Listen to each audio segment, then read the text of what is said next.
Ladies and gentlemen, Mr. Cropper here, joining Mr. Cropper from 2008, so 11 years ago.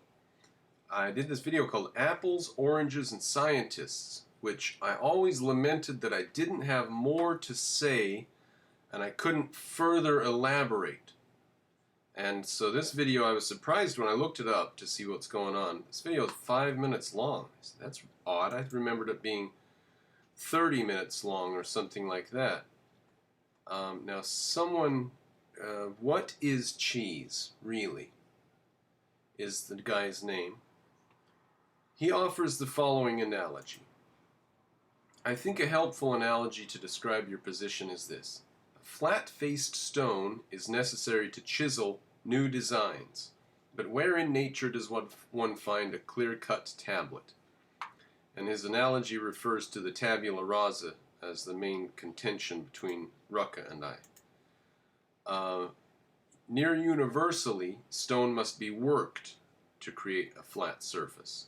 Does this represent your views, or have I missed something? Okay, so you're proposing that stone, even just to use it, basically even as a tool, it has to be worked somehow. So even a tool has to be created. Effort has to be put in even for the basic structure, you're saying, I think. And if that's true, then anywhere that we have the basic structure, that must be an astounding accomplishment just to build a basic structure. On top of that, you can then do a lot. Once you have your tool, you can then do a lot. So, putting that in our pocket, that once you make a tool, you can do a lot with it. Let's expand a bit on what I was talking about in this video. You should go watch the whole video by itself. In fact, you should probably pause right now and go watch that whole video, maybe on 1.5 speed or something. I did take my time speaking in this video. Scientists can only happen within the strictures of a curriculum or a culture. There's my main thesis, I think, of the video. Scientists can only happen within the strictures of a curriculum or a culture. They occur within a context. I think that's my main thesis in the video. And just like bananas occur today within a context.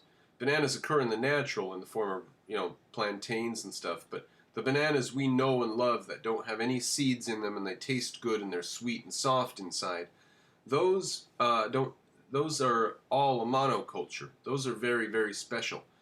Apples and oranges are sort of the same. A lot of the oranges you buy are seedless, and so does that tell you something about how long-term that particular genetic line is, and how long it's going to last? Apples as well. Natural apples, or even an orchard full of apples, a lot of those apples are not sweet. A lot of them. Natural apples are not sweet. Natural apples used to be used to make cider, not to eat because they were not sweet. So apples are retarded, oranges are retarded, and my main contention is that scientists are retarded.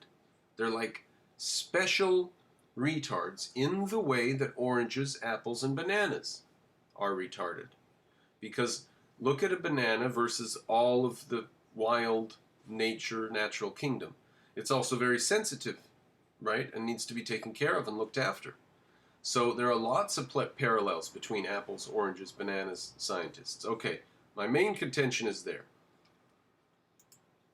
Actually, the curriculum can only happen within the culture. That's an important point that could be made at length, but not here. So the curriculum can only happen within the culture. What the culture that I'm talking about that gives rise to scientists. The curriculum that gives rise to them can only happen within the culture that gave rise to them. In other words, it's not divorced from that culture. It couldn't happen in some other culture. The same phenomenon couldn't happen in some other culture unless that culture had essentially the same things going on in this culture. Now, what I didn't appreciate about at the time I made this video, and I can now expand on, I just barely missed it in this video. Watch this. I think it's the next thing I say. What I appreciate now is that the events in the Dark Ages in Europe, what was going on during the Dark Ages in Europe, was sort of allow it, there was an organic substrate there, which over time could reinvent itself, but there was some organic substrate there that's important to the long-term project. Now, I had sort of viewed the Dark Ages as when Plato took over and progress was snuffed out and destroyed, and people were picking the lice off of each other, as one of my favorite authors puts it. I can't remember who it was off the top of my head. He says there the Europeans are picking lice off each other. Meanwhile, the Chinese, at the same time, were doing astronomy halfway around the world. So I lost a little bit of respect for what went on in Europe during the Dark Ages. But then the Renaissance and everything, when Aristotle became el philosopher, the philosopher, Europe redeems itself. Well, it turns out, as Jim Woods has pointed out to me recently, please don't do that. Why would you do that right now? As Jim Woods points out to me, the Dark Ages had Plato, and Plato had Greekness. So there's a stronger thread connecting us to the ancient Greeks than I was willing to say in this video. I missed it by one word. All I had to say was, and even the Dark Ages. But here it is. Let's see what I say. Scientists can only happen within the strictures of the curriculum and culture that emphasizes the values originated in Greek culture, expounded upon in the Renaissance, and that have been dominant since then. So all I need to do is say, in Greek culture, they stayed there through the Dark Ages, whatever we want to say about that, and then the Renaissance, and are with us today. And we're putting them to sleep today. You know, modern physics is all a riot, and it's because we're letting go of the Renaissance. We're letting go of rationality.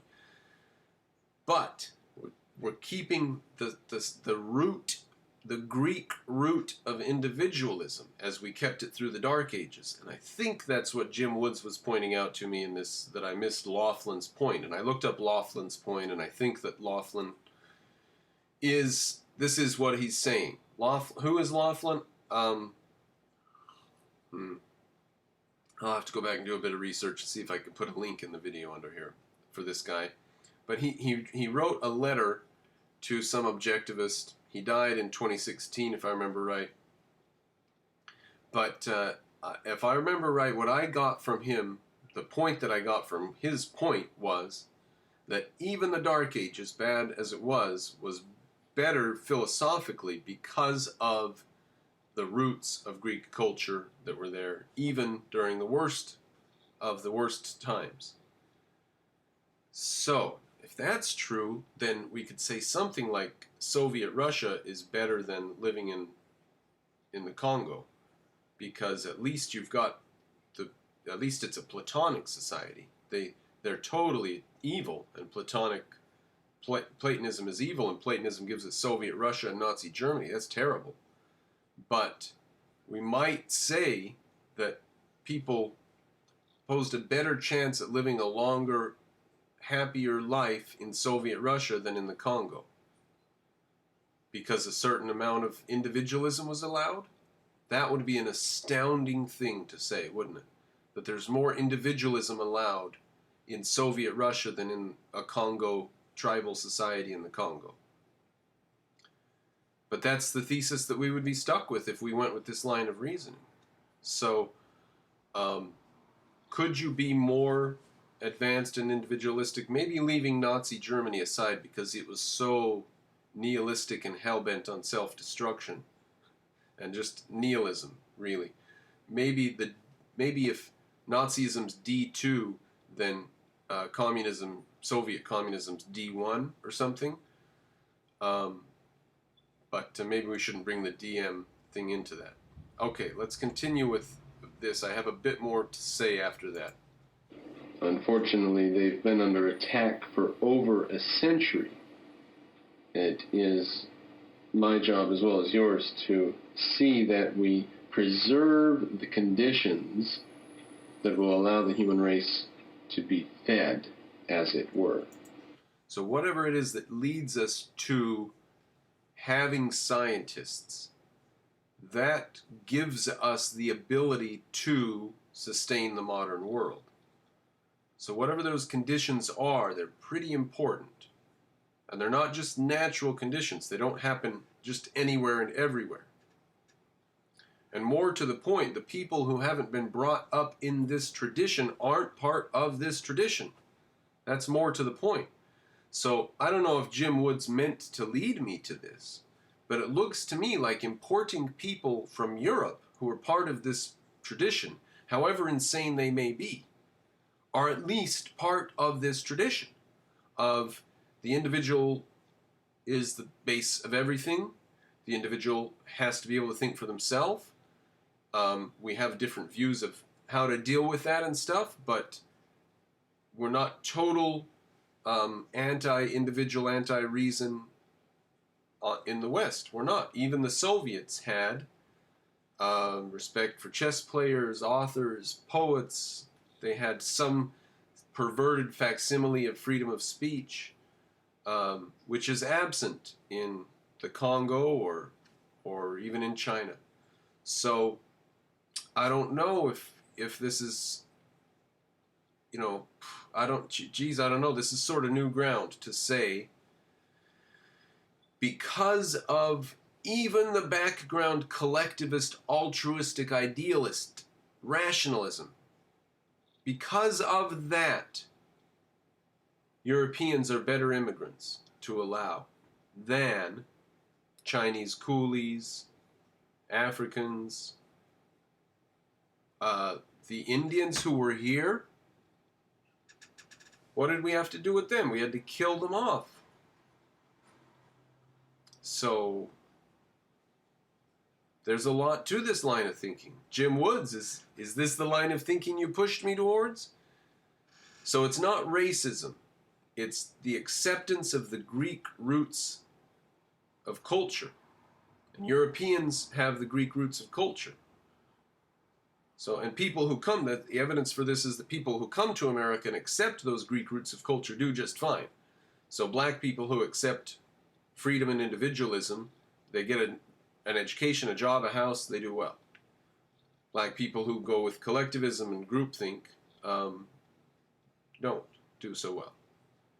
Same thing with Chinese who come here, right? If they are industrious and accept the American way of life, work for yourself and do better for yourself, then they do fine. But the ones who don't have to go back to China, I assume, or whatever, as they did, as they have done. Okay, is that the line of thinking we're being pushed towards? That we find ourselves looking down? I can't find racism, but I can find the cultural roots of Greece. Now, where some people want to come into that is to say that it's going to be easier for Asians to adopt the Greek inheritance than for Africans if it takes intelligence to adopt these things. And on average, Africans are less intelligent. Well then, if that's true, then the history of the world, the future of the world, I should say, bodes well. Because there are a hell of a lot of people in China. It turns out that the Chinese have been living with each other relatively peacefully compared to Europe, and very peacefully compared to Africa, for millennia. So, if objectivism has a future with people who have a high IQ, then the vast percentage of mankind, or a fair, good percentage of mankind, has a high enough IQ to grasp these things. I think, unless those of us who are watching this video and making this video and talking about these things have an IQ of 130 and above, if that's true. Now, if my IQ is not... Okay, I don't know. Let's not get off on that. Okay, some of you have an IQ of less than 100? Is that true? How many of us watching and talking about these things have an IQ of less than 100? I wonder. But The Chinese have a pretty high IQ. They ought to be able, the Orientals, have a higher IQ than white people, on average. They ought to be able to grasp these ideas, and they are the bulk of humanity. Okay? So, if you're worried about determinism and racist determinism, that's your problem. I'm not worried about racist determinism. I'm not worried that Chinese people do better on math on average, and I'm not worried that black people are faster. And, someone brought up the NBA, and I brought up the NBA, and it's not just the NBA. And so Rucka, with Rucka, I said the NBA black people. Rucka says, well, maybe they're given a basketball at a very early age, and it's Michael Jordan, and it's this culture and worship of the culture from an early age. Well, that does not explain the World Olympics and why black people hold all of the long jump and the fastest and the long throw, everything. Why? Why do they dominate in the World Olympics? It's not just black culture. It's the fact that they have to be physically fit and healthy to survive in the wild. And Africa's still largely wild. China, you don't have to be physically fit to survive. You just have to be able to get along in society and get your portion of rice. And so in China, you don't have to be fast and tall and physically fit. In fact, ADV China talks about how Chinese people have to eat constantly, 4, 5, 6 times a day, and if they don't eat, then they get faint and they get sweaty and they have to sit down. And so I don't know how true that is. Maybe it's just the diet of carbs. They're on constant carbs and no protein. Okay, should we recontinue with the video, see what else we have here? Mr. Cropper replies to Mr. Cropper.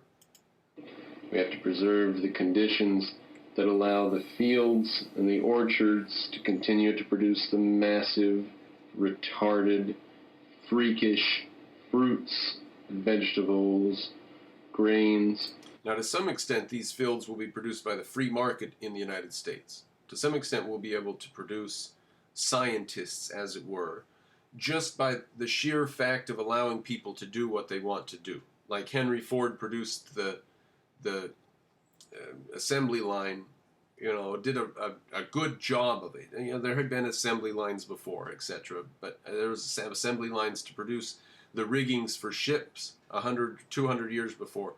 But leaving that aside, he really, really made the assembly line like the Model T. He made an assembly line for the people that could be rolled out and redone and mass-produced. And so we're going to have scientists. If we have freedom, we're going to have scientists. So we have to preserve freedom of speech. We have to preserve freedom of economics so that scientists can take their breakthroughs and sell them and make money off them. So to some extent, that's how we preserve that, I think, just to give the answer to that. Sheep, pigs, and other commodities on which our culture and civilization depends. And certainly not least of all, we have to find out what is the nature of the field in which. What is the nature of the fertilizer we put on, and what is the nature of the water we irrigate this field with, in which rational people grow? And I think that it's freedom and individualism. I think give people freedom, and the rational people will win out. Teach people individualism, and they'll tend towards freedom and rationality. Teach people rationality, and they'll tend towards individualism and freedom. Teach people freedom, and they'll tend towards rationality and individualism. I think that those things interrelate. And so in a background of a free country, for example, as you're bringing your child up, and your child says, Daddy, what would happen if alcohol was legal? And you say, well, it is legal. And then you can launch into a discussion of the fact that drugs are illegal, and people who buy them don't know whether they're safe or not. And people who have drugs in their house can be robbed, and they can't call the police. They just have to go rob the other person, so it leads to crime.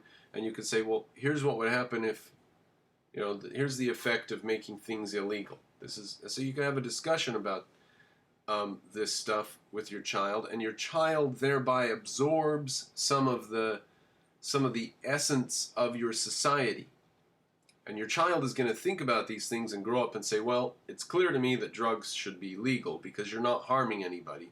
But it does do a tremendous amount of harm to the fabric of society and the respect for the law to have them illegal. So if you bring a child up, just like a lot of us were brought up in the 90s with our parents saying, well, it's illegal, but, you know, a lot of the people around us smoke it and it doesn't seem to hurt anybody. So now, what's happening? It's being legalized across the country because nobody believes in keeping it illegal. So bringing a child up and educating them about the society around them, that in itself absorbs into the child the values of the society around them. Now, unfortunately, one of the things that our society teaches is that if you are down on your luck or whatever, you just get a check from the government, food stamps or housing or welfare, or, you know, there's a million different, and health care and tuition and schooling, education and roads, and all this garbage gets handed to us for free. So that's very unfortunate that that is being absorbed also as part of our culture. Okay, shall we continue here? Where do rational people come from, ladies and gentlemen? Where do apples, oranges, cows, pigs, goats, grain, fruits, scientists, and rational people come from? How are they similar? They are similar because they are the product of a highly, highly purposeful course of human action. And that is the nature of a curriculum in a school. A highly purposeful course of action. Now, I don't know if scientists necessarily are a good measure for just a peaceful citizen in America. Let's say that we could get people to come to America and just be peaceful citizens and get along and obey the laws and not be rabid criminals and not be insane and try to take advantage of the fact that people have unlocked doors and people have people sit at restaurants with their phone there on the table. And if you can come to America and appreciate that you need to just get your own phone, you can't go grab that guy's phone just because it's sitting there, then you don't need to be a scientist just to come and get along in our society. So to what extent do you need this really basic background of respect for individualism and respect for the sovereignty of other people before you can even get along in our society? That's a question. And like, how many people should we bring here that have utterly, utterly no clue how to get along in a Western society? I mean, bringing people from rude backwaters in Europe is one thing. They share the background culture that's been there for 1,000 years, for 2,000 years, since ancient Greece, or for 1,000 years anyway.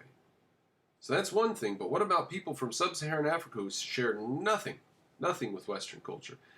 Should we bring them in small groups so that they at least have someone around them? Should we bring them in atomized so that they sink or swim have to become American? It seems a little inhumane to bring them in atomized. Let them come in and live in Chinatown or Somali town, right? So maybe maybe they can stick around with each other as long as that's it. They don't try to bring their laws, for example. I mean, how far do we go with letting people in who have absolutely no idea of the background culture that we're talking about, that we're based in? Okay, good question. That is how we produce rational people. Scientists are a subset of rational people. So, I think at that point I can rest. All right, there we are. I thought I had a little more. That's done. Okay, so how many people can or should we bring in? I think that is the crux of the question.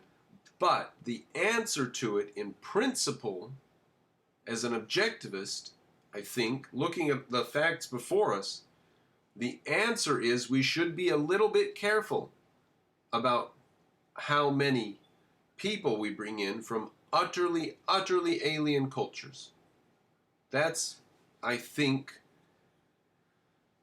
a pretty reasonable stance for us to take if we want to preserve our freedom and liberties. And that should be sort of the goal of foreign policy, shouldn't it?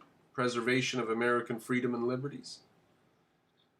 And allowing millions of people who have utterly nothing in common with our culture, going all the way back to ancient Greek values, the Dark Ages, communists, fascists, all having more in common with us than people from sub-Saharan Africa culturally. How many of them should we bring in? And I mean, it's not really a question for America, is it? It's a question for Europe right now. So, are they insane? Are they insane to want to stop this? I think that they're fairly reasonable. I think that the people who are worried in a fairly reasonable way. There we go.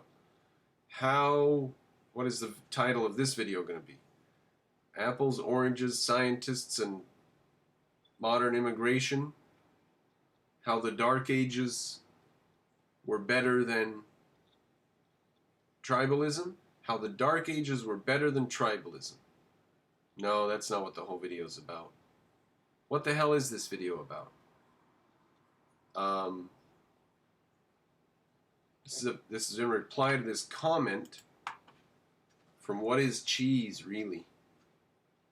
So is this about the tabula rasa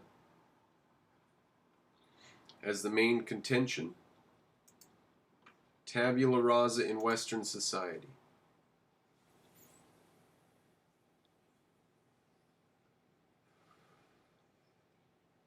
Tabula rasa in the context of Western society. Is that what this video was about? Western society in the context of tabula rasa. Jesus, I don't know what I'm going to title this video. Thank you for watching all the way to this gruesome end.